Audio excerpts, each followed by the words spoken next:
खुदारा लोगों के घरों में अंधे बनकर जाओ और वहां से गूंगा बन के निकलो। एक सहेली ने दूसरी सहेली से पूछा, जब बच्चा पैदा होने की खुशी में तुम्हारे शौहर ने तुम्हें क्या तोहफा दिया? सहेली ने कहा, कुछ भी नहीं। उसने सवाल करते हुए पूछा कि क्या ये अच्छी बात है? क्या उसकी नजर में तुम्हारी कोई कीमत नहीं?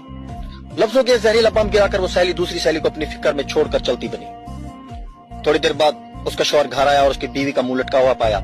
फिर दोनों का झगड़ा हुआ, एक दूसरे को लानत भेजी, मारपीट हुई, शौहर ने उसे तलाक दे दी। जानते हैं प्रॉब्लम की शुरुआत कहां से हुई? उस फजूल जुमले से जो उसकी इयादत करने आई सहेली ने कहा था। इसी तरह जैद ने हामिद से पूछा, तुम कहां काम करते हो? फलां दुकान में। कितनी तनख्वाह? 18,000।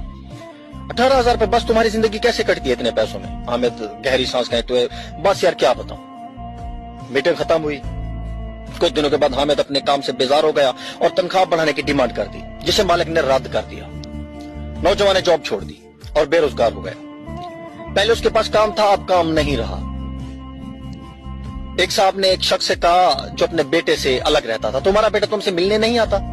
क्या उसे तुमसे मोहब्बत नहीं? बाप ने कहा, बेटा मसरूफ रहता है, उसके काम का शेड्यूल सख्त है, उसकी बीवी बच्चे हैं, उसे बहुत कम वक्त मिलता है। तो आदमी बोला, वाह क्या बात हुई, तुमने उसे पाला पोसा, उसकी हर ख्वाहिश पूरी की, अब खुद को ख्वामखा समझाते हो कि उसको मसरूफियत की वजह से मिलने का वक्त नहीं मिलता। ये तो ना मिलने का बहाना है।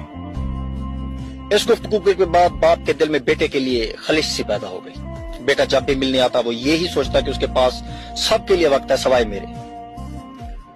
याद रखिए, जुबान से निकले अल्फाज दूसरे पर बड़ा गहरा असर डाल सकते हैं। बेशक कुछ लोगों की जुबानों से शैतान बोल जाता है।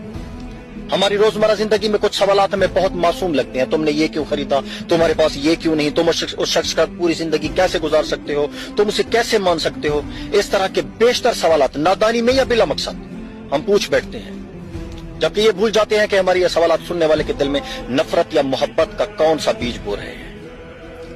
आज के दौर में हमारे इर्द गिर्द या घरों में जो फसादात हो रहे हैं, उनकी जड़ तक जाया जाए तो अक्सर उसके पीछे किसी और का हाथ होता है। वो ये नहीं जानते कि नादानी में या जानबूझकर बोले जाने वाले जुमले किसी की जिंदगी को तबाह कर सकते हैं।